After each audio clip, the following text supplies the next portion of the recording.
बिस्मिल्लाहिर्रहमानिर्रहीम, अस्सलाम वालेकुम। अब हम जो टॉपिक डिस्कस करेंगे आज वो होगा एवेपोरेशन। एवेपोरेशन क्या होता है? सबसे पहले डेफिनेशन देखें। The spontaneous change of liquid into its vapour is called evaporation.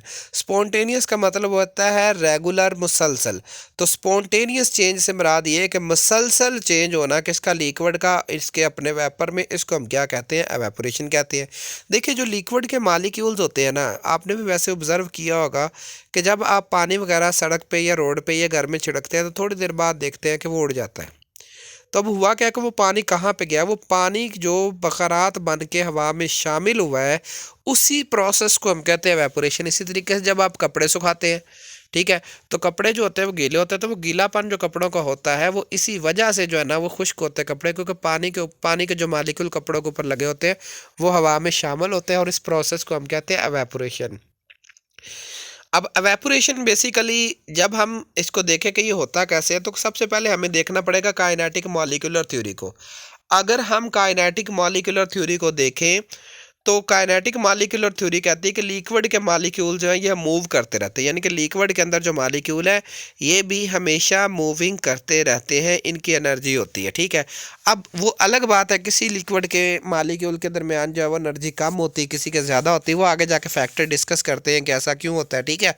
तो जो लिक्विड के मॉलिक्यूल हैं वो मुसलसल जो है वो मूव करते हैं, ठीक है।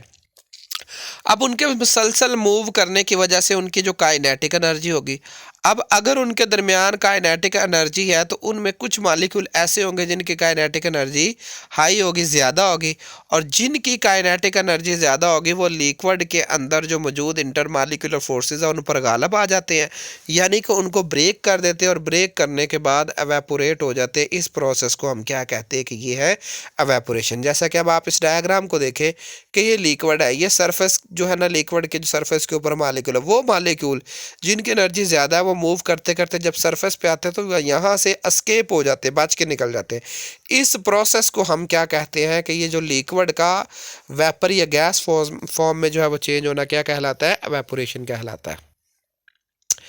अब एवेपोरेशन काजेज कूलिंग। एवेपोरेशन एक ठंडक पैदा करने वाला अमल है। क्यों? क्योंकि देखें, जब हाई एनर्जी वाले मॉलिक्यूल लिक्विड की सरफेस को जो है ना वो छोड़कर चले जाते हैं, तो पीछे जो मॉलिक्यूल बचते हैं वो लो एनर्जी मॉलिक्यूल होते हैं। अब ये जो लो एनर्जी मॉलिक्यूल होते हैं ये अपनी एनर्जी की कमी को पूरा करने के लिए क्या करते हैं? इर्द गिर्द से हीट जो है वो अब्जॉर्ब करते हैं। तो मतलब हम कह सकते हैं heat move from surrounding to liquid, और इस तरह से टेम्परेचर ऑफ सराउंडिंग फॉल हो जाता है और इर्द गिर्द का टेम्परेचर भी जो है थोड़ा थोड़ा कूल होना शुरू हो जाता है। तो हम कहते हैं कि एवेपोरेशन जो है वो बेसिकली कूलिंग इफेक्ट देती है। जैसा कि आप यहाँ पे देखें, हमारे पास तीन किस्म के मॉलिक्यूल होंगे। एक हाई एनर्जी वाले जो वेपर में चेंज हो गए, मीडियम एनर्जी वाले जो इधर ही रह गए, ऊपर सरफेस की जाना पहुँच गए, और लो एनर्जी वाले जो सबसे नीचे रह जाएंगे या सबसे पीछे रह जाएंगे, ठीक है। अब क्या होगा कि जब ये लो एनर्जी वाले मॉलिक्यूल कितना ज़्यादा होंगे तो ये इर्द गिर्द सराउंडिंग से हीट जो है वो अब्जॉर्ब करेंगे, जिससे इर्द गिर्द का टेम्परेचर भी कम हो जाएगा और कूलिंग प्रोड्यूस हो जाएगी। Factor affecting evaporation. एवेपोरेशन को कौन कौन से फैक्टर जो है वो इफेक्ट करते हैं? सबसे पहले इंटरमॉलिक्यूलर फोर्सेस की बात कर ले, ठीक है। इंटरमॉलिक्यूलर फोर्सेस जो होती है ना, हर कंपाउंड की फिजिकल स्टेट में एक अहम किरदार अदा करती हैं, और उसकी जितनी भी प्रॉपर्टी होती हैं वो इंटरमॉलिक्यूलर फोर्सेस पर डिपेंड करती है। सबसे पहली बात करें तो अगर इंटरमॉलिक्यूलर फोर्सेस स्ट्रॉन्ग होंगी, स्ट्रॉन्ग फोर्सेस होने की वजह से फिर क्या होगा? ज़्यादा एनर्जी जो है वो लिक्विड को ज़रूरत होगी कि वो ज़्यादा से ज़्यादा एनर्जी अब्जॉर्ब करे ताकि इंटरमॉलिक्यूलर फोर्सेस को ब्रेक कर ले, और अगर वो ऐसा करता है तो फिर जाके जो है ना वो क्या करेगा? एवेपोरेशन ज़्यादा होगी, ठीक है। लेकिन अगर इंटरमॉलिक्यूलर फोर्सेस ज़्यादा स्ट्रॉन्ग है तो ज़्यादा एनर्जी चाहिए, तो लेकिन एट रूम टेम्परेचर मॉलिक्यूल के पास तो ज़्यादा एनर्जी नहीं होती, सिर्फ चंद एक के पास ज़्यादा होती है। तो लिहाजा अगर इंटरमॉलिक्यूलर फोर्सेस स्ट्रॉन्ग होंगी, ज़्यादा एनर्जी की ज़रूरत होगी, लिहाजा ज़्यादा एनर्जी की ज़रूरत होने की वजह से इनका जो एवेपोरेशन का रेट है वो कम हो जाएगा। अगर हम रूम टेम्परेचर पर देखें, जैसा कि आप पेट्रोल और वाटर को ऑब्जर्व कर लें। पेट्रोल आप एक बॉटल लें या एक गिलास लें, उसको जो है वो आप ज़मीन पर गिरा दें और एक गिलास पानी का देख, तो आप देखेंगे पेट्रोल के मालिक्यूल जो है वो जल्दी इवेपोरेट कर देंगे। क्योंकि उनमें इंटर मालिकुलर फोर्सेस जो है वो स्ट्रॉन्ग वीक होती हैं, जबकि वाटर जो है वो नहीं करेगा क्योंकि उसमें इंटर मालिकुलर फोर्सेस स्ट्रॉन्ग होती हैं। लिहाजा ऐसे तमाम लिक्विड जिनमें इंटर मालिकुलर फोर्सेस स्ट्रॉन्ग होंगी वो जल्दी एवेपोरेट नहीं करेंगे, लिहाजा उसका जो है वह रेट ऑफ एवेपोरेशन है कम हो जाएगा। दूसरी बात है टेम्परेचर की। देखिए टेम्परेचर बेसिकली क्या होता है, टेम्परेचर जो है वो हम इसको मुख्तलिफ तरीक़ों से डिफ़ाइन कर सकते हैं। हम कह सकते हैं कि degree of hotness and coldness is called temperature. दूसरा हम ये बात कह सकते हैं कि किसी भी स्टेट की जो काइनेटिक एनर्जी होती है वो टेम्परेचर के डायरेक्टली प्रोपोर्शनल होती है। तो हम कह सकते हैं कि बेसिकली टेम्परेचर जो है ये मेजरमेंट है काइनेटिक एनर्जी की।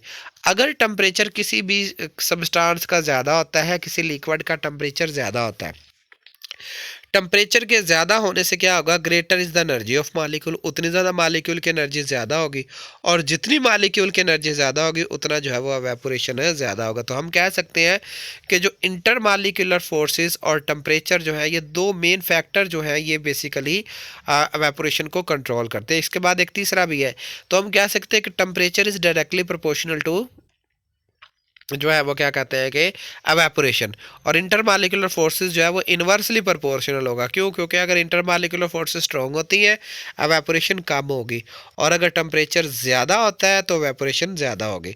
तीसरा है सरफेस एरिया। देखिए ये सबसे मेन चीज़ है। सरफेस एरिया से मुराद ये है कि लिक्विड के पास कितना ज़्यादा एरिया है एवेपोरेट होने के लिए। तो जितना ज़्यादा सरफेस एरिया होगा, greater the surface area, more space to escape, क्योंकि गैसेस के मालिक्यूल को उतनी ज़्यादा जो है ना एस्केप होने के लिए जगह बच जाएगी। ठीक है। अब higher the rate of evaporation, उतना ज़्यादा जो है वो हायर रेट जो है वो एवेपोरेशन का ज़्यादा हो जाएगा। ठीक है। यहाँ पे ESCAPE जो है ना ये करेक्ट स्पेल है। ठीक है। तो जितना ज़्यादा सरफेस एरिया ज़्यादा होगा उतने मालिक्यूल ज़्यादा एवेपोरेट करेंगे इस। ठीक है। अब यानी कि हमारे पास टोटल 3 फैक्टर आए, एक इंटरमालिक्यूलर फोर्सेस, टेम्परेचर और सरफेस एरिया।